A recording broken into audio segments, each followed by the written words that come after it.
বল কি চাস? আমায় কেন রেখেছিস? এই মুহূর্তে আমার সারা শরীর জ্বলে ওঠে।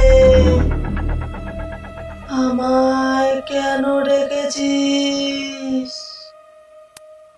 শক্তি, আমার অপার শক্তি চাই, যার দ্বারা সম্পূর্ণ গ্রামটাকে একেবারে শ্মশানে পরিণত করব, আর তার ছাই সারা গায়ে মেখে গায়ে জ্বালা জুড়বো।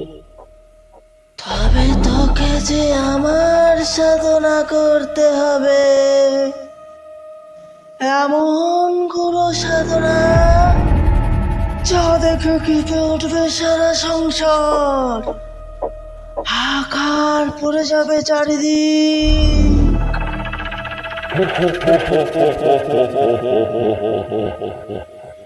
বল বল বল, পারবি?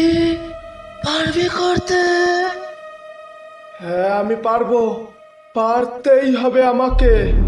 আমাকে আপনি বলুন কোন উপায় অবলম্বন করতে হবে, যাতে আমি আপনাকে ওই নরকের দরজা থেকে আমার আসনে বসাতে পারি আর সর্বনাশ করতে পারি এই গ্রামের। শোন, যদি আমার সাধনা করতে চাস, তাহলে গ্রামের 17 বছরের 17টি ছেলেকে আমায় বলি প্রদান করতে হবে। বল পারবি? আর যদি তুই তা পারিস, তাহলে আমি জেগে ওঠার সাথে সাথে তুইও পাবি অমরত্বের শক্তি, এমন শক্তি যা আজ পর্যন্ত কোনো তান্ত্রিক, চণ্ডাল, কাপালিক পায়নি। আর তারপর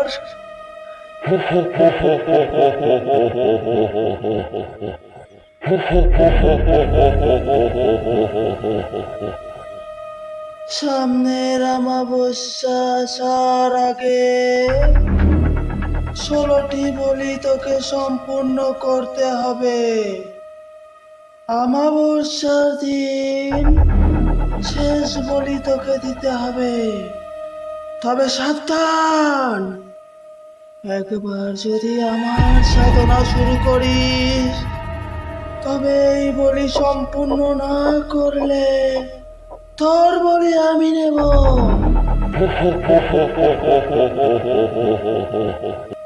তবে এখন আমি কি করব আমায় বলে দিন। কি করবি? আজ শনিবার, তাই অমাবস্যা। আমাকে যখন ডেকেছিস, আজই আমায় একটা বলি প্রদান কর। কতদিন গরম রক্ত পান করিনি। যা যা যা, এখনই যা। আমার যে আর মন মানছে না। কি তৃপ্তি করে যে পান করব। যেমন আপনার ইচ্ছে, কিন্তু এই গ্রামে আমি 17 বছরের ছেলেদের খুঁজে পাবো কিভাবে? আমি তো সবার জন্ম কুষ্ঠি জানি না। উপায় বলে দিন, উপায় বলে দিন। তুই এখান থেকে আড়াই পা পিছনে সরে যা। সেখানকার পায়ের তলায় খানিকটা ধুলো পুড়িয়ে নে। এই ধুলো তুই গ্রামের বাতাসে ছড়িয়ে দে তোর মন্ত্র শক্তির মাধ্যমে। তবেই চিহ্নিত হবে 17 বছরের 17টি ছেলে। কিন্তু মনে রাখিস, এই ধুলো একদিনে শুধুমাত্র একজনকেই চিহ্নিত করবে, তার অধিক নয়। এবার যা।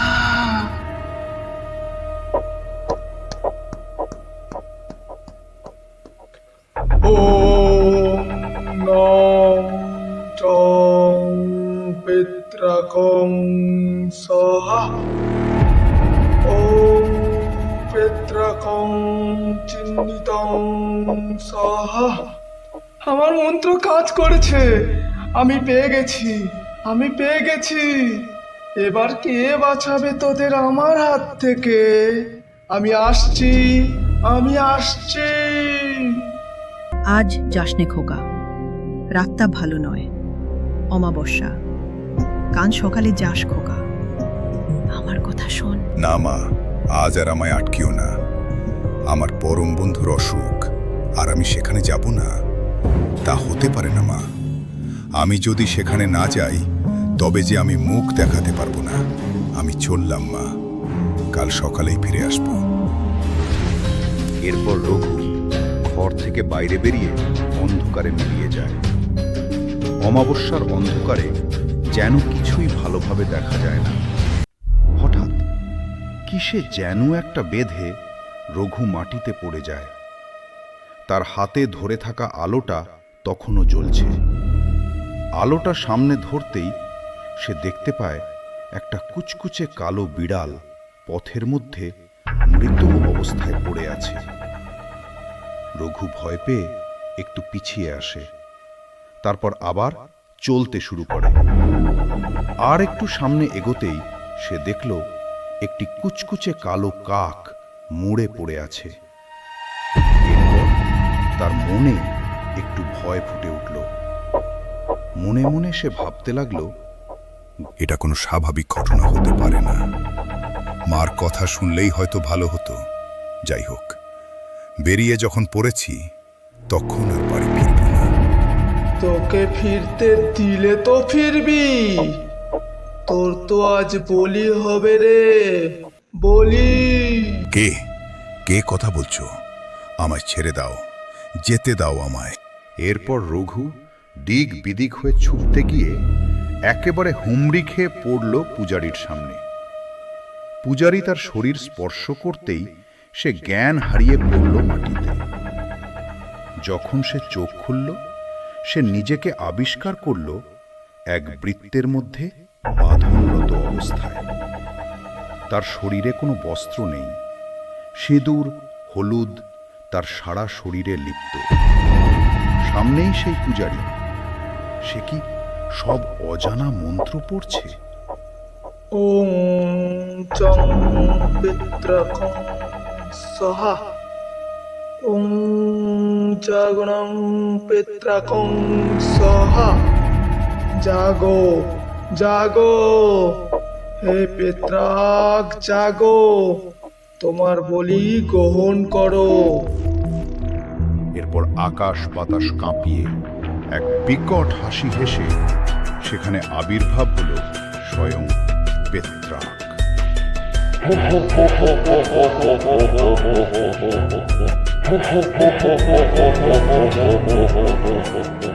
তারপর হিংস্র দৃষ্টিতে সে একবার রঘুর দিকে তাকিয়ে তারপর হিংস্র নেকড়ের মতো রঘুর ওপর ঝাঁপিয়ে পড়ে ছিন্ন বিচ্ছিন্ন করে দিল। এরপর থেকে শুরু হয় পূজারীর বলি খেলা। প্রায় 1-2 দিন পর পর সে একজন কোড়ে 17 বছরের ছেলে খুঁজে তাকে পেত্রাকের সামনে বলি স্বরূপ প্রদান করে এবং পেত্রাক মহানন্দে হিংস্র স্বরূপ তা গ্রহণ করে। এইভাবে তার 16 নম্বর বলি সম্পূর্ণ হয়।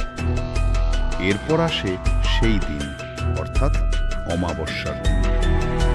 ঠিক পূর্ব সববারের মতো এবারেও পূজারী তার মন্ত্রের মাধ্যমে গ্রামের মধ্যে থেকে একজন 17 বছরের বলিষ্ঠ যুবক বেছে নেয়।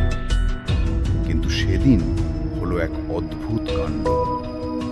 পূজারী যখন বাছাই করা ছেলেটির দিকে এগোতে থাকে, ঠিক সেই সময় ঘটল এক আশ্চর্য ঘটনা। হঠাৎ করে এক বিকট শব্দে চারিদিক আলো করে সেই বলিষ্ঠ যুবকটির ওপর বজ্র বিদ্যুৎ এসে পড়ে এবং ছেলেটি সেখানেই মারা যায়। এটা দেখে পূজারীর চোখ ভয়ে কপালে উঠে যায়। হঠাৎ করে তার মনে পড়ে পেত্রাকের শর্তের কথা, কিন্তু সে আবার এও ভাবে যে পেত্রাক শুধু বলি চেয়েছে, কিন্তু এটা তো বলেনি তা মৃত হবে না জীবন্ত। 17 বছরের হলেই হলো। এরপর সে সেই মৃত শরীরটাকে নিয়ে তার বস্ত্র উলঙ্গ করে গায়ে সিঁদুর হলুদ লাগিয়ে তাকে একটা গণ্ডির ভেতর রেখে মন্ত্র পড়তে শুরু করে। মন্ত্র পড়া শেষ হওয়া মাত্রই সেখানে পেত্রাকের আবির্ভাব ঘটে। পেত্রাক তার বলি গ্রহণ করতেই যাবে, কিন্তু হঠাৎ এক বিকট কানফাটা চিৎকার করে উঠে সেই পূজারীর ওপর ঝাঁপিয়ে পড়ে এবং তার সারা শরীর টুকরো টুকরো করে দেয়। মাগো, তোমার দেখা কবে পাবো মা? তোমার জন্য আমি যে একেবারে মরিয়া হয়ে উঠেছি। একবারটি দেখা দাও মা, একবারটি দেখা দাও। বাবা বামাচারী, চোখ খোল, দেখ আমি এসেছি। মাগো, তুমি এসেছো? আমি জানতাম এই অধম সন্তানের ডাকে তুমি না এসে থাকতে পারবে না। আমি তোকে শুধু দেখা দিতে নয়, কিছু ভয়ঙ্কর আগাম বার্তাও দিতে এসেছি। আমার কথা মন দিয়ে শোন। হঠাৎ করে দুজন ব্যক্তি সাধককে ডাকতে থাকে, ফলে সাধকের ধ্যান ভঙ্গ হয়ে যায় এবং সে দেখে কোথায় মা, কোথায় কে। সে বুঝতে পারে মা চলে গেছে। এরপর সাধক তার কুঠির থেকে বেরোতেই ওই দুইজন ব্যক্তি সাধকের পা জড়িয়ে ধরে। কি করছো কি? পা ছাড়ো। কে তোমরা, আর কোথা থেকেই বা এসেছো? ঠাকুর আমাদের বাঁচান, একবারটি আমাদের গ্রামে চলুন, আমাদের এই বিপদ থেকে রক্ষা করুন। তা না হয় যাওয়া যাবে, তার আগে আমাকে একটু পরিষ্কার করে বলো, তোমাদের গ্রামে এমন কি হয়েছে, আর তোমরা এত ভয় বা পেয়েছো কেন? আমরা ওই পাশের গ্রাম থেকেই এসেছি ঠাকুর। এতদিন পর্যন্ত সব ঠিকঠাকই ছিল, কিন্তু গত 1 মাস ধরে আমাদের গ্রামে কিছুই ঠিকঠাক নেই। 1 মাসে প্রায় 17টি ছেলে ও 4 জন যুবক মারা গেছে। রাতে কেউ ঘর থেকে বেরোলে সে আর ঘরে ফিরছে না। না জানি কোন অভিশাপ নেমে এসেছে আমাদের গ্রামে। 2 দিন আগে একটা তান্ত্রিক আমাদের উপকারের জন্য এসেছিল, কিন্তু পরের দিন তার ছিন্ন বিচ্ছিন্ন শরীর বটতলায় পড়ে থাকতে দেখা যায়। এমন ভয়ঙ্কর বিপদের মধ্যে আমরা আছি ঠাকুর। ওই তান্ত্রিকের মৃত্যুর পর আমাদের গ্রামে আর কেউ পা দিতে সাহস পায় না। শেষে এক তান্ত্রিকের মুখে আপনার কথা শুনে এইখানে এসেছি। আমাদের দয়া করে ফিরিয়ে দেবেন না ঠাকুর? আমাদের বিশ্বাস এই সমস্ত কিছু আপনি ঠিক করতে পারবেন। এরপর সাধক তাদের সাথে তাদের গ্রামের উদ্দেশ্যে রওনা দিল। গ্রামে পৌঁছাতে প্রায় রাত হয়ে এসেছিল। যখন তারা গ্রামে পৌঁছালো, সাধক এক অদ্ভুত কিছু বুঝতে পেরে তাদের দুজনকে বলল, আপনারা ফিরে যান, আমি আজ গ্রামের বাইরেই সময় কাটাবো। তবে চিন্তার কিছু নেই, আমার কিছু হবে না। এরপর তারা দুজন সেখান থেকে চলে গেলে সাধক একটি নির্দিষ্ট জায়গায় ধ্যানে বসে এবং কিছুক্ষণ ধ্যান করার পর সে আবার সেই দিব্য কণ্ঠ শুনতে পায়। বাবা বামা, আমি তোকে সেই সময় এই বিপদেরই আগাম বার্তা দিতে যাচ্ছিলাম। এই গ্রামে যার উপদ্রবে এই সব হচ্ছে, সে আর কেউ না, সে হলো আমার অভিশাপ প্রাপ্ত এক ভয়ঙ্কর প্রেত, পেত্রাক। পেত্রাক? এ আবার কি শক্তি? এরপর এক দিব্য দৃষ্টিতে সাধক দেখল যে শুভ্র পোশাক পরিহিত একজন ব্রাহ্মণ খুবই যত্ন সহকারে মায়ের পুজো দিচ্ছে এবং ভোগ চড়াচ্ছে। তারই সাথে এক মনে মায়ের যত্ন করছে। ব্রাহ্মণের এমন ভালোবাসা দেখে মা স্বয়ং এক সাধুর বেশ ধারণ করল তার পরীক্ষা করার জন্য। ব্রাহ্মণ যখন মায়ের কাছে ভোগ চড়াচ্ছে, ঠিক সেই সময় সাধুটি সেইখানে আসলো এবং ব্রাহ্মণকে বলল তার খুব খিদে পেয়েছে।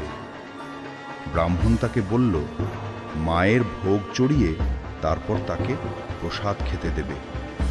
কিন্তু সাধু তা মানতে চাইল না, বলল তার যে আর খিদে মানছে না। শেষে ব্রাহ্মণ নিরুপায় হয়ে তাকে কিছু ফল খেতে দিল। এরপর সে ব্রাহ্মণের কাছে আবার কিছু খেতে চাইল, বলল এতে তার ক্ষুধা নিবারণ হয়নি। সে আবার কিছু খেতে চাইল। এবার ওই ব্রাহ্মণ ক্ষুব্ধ হয়ে তার হাতে ধরে থাকা ভোগের থালাটি সাধু বরাবর তাক করে ছুঁড়ে মারে এবং থালাটি গিয়ে লাগে সাধুর কপালে। সঙ্গে সঙ্গে সেখান থেকে রক্তের ফোয়ারা নেমে আসে। এরপর সেই সাধুটি নিজ রূপে ফিরে আসে এবং প্রচণ্ড ক্ষোভে ব্রাহ্মণকে বলল, এমন পৈশাচিক ব্যবহার এই ধরাধামে তোর ঠাঁই নেই। আমি তোকে অভিশাপ দিচ্ছি, তুই সারা জীবন এমন পৈশাচিক হয়েই থাকবি। আর যে সাধুর বেশে তুই আমাকে আঘাত করেছিস, সেই কোনো এক সাধুর হাতেই তোর বিনাশ ঘটবে। এরপর হঠাৎ করে সাধকের চোখ খুলে গেল। সাধকের আর বুঝতে বাকি রইল না যে তার কি করতে হবে।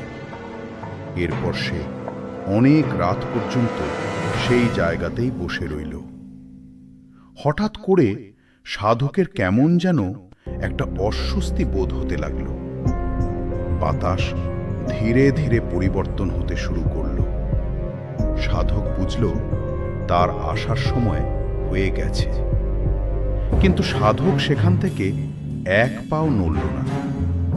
এবার সাধকের কানে ভেসে আসলো এক বিকট হাসি।